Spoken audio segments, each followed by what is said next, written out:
ऐसे ही बारिश होते होते रात हो जाती है। मोहन और उसकी पत्नी सो जाते हैं। अगले दिन जब मोहन उठता है तो देखता है कि बारिश अभी भी पड़ रही है। जब मोहन घर के बाहर देखता है तो उसे दिखता है कि सड़कों पर पानी भर चुका है। मोहन अपनी पत्नी से कहता है, अरे मीरा, देखो बाहर तो बहुत तेज बारिश हो रही है। लगता है पूरी रात बारिश नहीं रुकी है। सड़कें नदी में बदल गई हैं। अगर ऐसे ही बारिश होती रही तो पानी हमारे घर में आना शुरू हो जाएगा। हमारा सारा सामान खराब हो जाएगा। पता नहीं ये बारिश कब रुकेगी। अगर ऐसा ही चलता रहा तो सारा गांव डूब जाएगा और हो सकता है कि हमारी फसल भी खराब हो जाए। मोहन ज्यादा बारिश की वजह से चिंता में आ जाता है और कहता है, मीरा, मैं बाहर जाकर देखता हूँ, शायद रामू और श्याम को खेतों के बारे में कुछ पता हो। मोहन घर से श्याम और रामू के घर की ओर निकल पड़ता है। वो दोनों भी उसे घर के बाहर ही खड़े हुए दिखते हैं। अरे भाइयों, ये बारिश तो रुकने का नाम ही नहीं ले रही है। हाँ, अगर ये बारिश ऐसे ही होती रही तो हमारे गांव में तो बाढ़ आ जाएगी। मेरे घर के आगे की सड़क तो नदी बन गई है। अगर बारिश और हुई तो पानी घर के अंदर चला जाएगा। चलो, हमें खेत पर जाकर देखना चाहिए, कहीं खेतों को कोई नुकसान ना हुआ हो।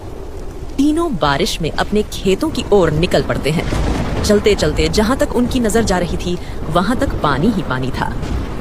जब वो खेत पर पहुंचे तो उन्होंने देखा कि फसल को अभी तक तो कोई नुकसान नहीं पहुंचा है। अच्छा हुआ भाइयों, फसल को कुछ नुकसान नहीं पहुंचा है। अगर फसल खराब हो जाती तो हम बर्बाद हो जाते। चलो, अच्छी बात है। बारिश से हम परेशान हैं, लेकिन खेतों और बगीचों को तो पानी मिल ही रहा है। इतनी बारिश से खेतों को कोई नुकसान नहीं होगा। हाँ, और हो सकता है बारिश अब रुक भी जाए। चलो अब जल्दी से घर चलते हैं। तीनों घर जाने के लिए निकल पड़ते हैं। तभी रास्ते में बारिश अचानक बड़े तूफान का रूप ले लेती है। बारिश और तेजी से होने लगती है। तीनों एक पेड़ के नीचे रुक जाते हैं।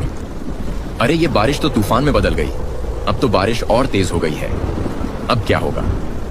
अब तो लगता है पानी हमारे घरों में घुस जाएगा। हमारे घरों का क्या होगा? घरों को छोड़ो, अगर ये तूफान नहीं रुका तो नदी का बांध टूट जाएगा और हमारे खेत नदी में बदल जाएंगे। हमें जल्दी से नदी के पास जाकर देखना होगा। तीनों नदी के पास जाने के लिए निकल पड़ते हैं। जब वो नदी के पास पहुंचे तो देखा कि नदी अपने उफान पर बहुत तेज बह रही है। ये नदी तो बहुत तेज बह रही है। अगर ये ऐसे ही बहती रही तो थोड़ी देर में ही बांध टूट जाएगा। लेकिन अब हम इस बांध को टूटने से कैसे रोकें? अब हम क्या करें? हमें मिट्टी के कट्टे बांध के ऊपर लगाने होंगे ताकि ये बांध मजबूत हो सके। चलो जल्दी जल्दी ये कट्टे इस बांध के ऊपर लगाओ।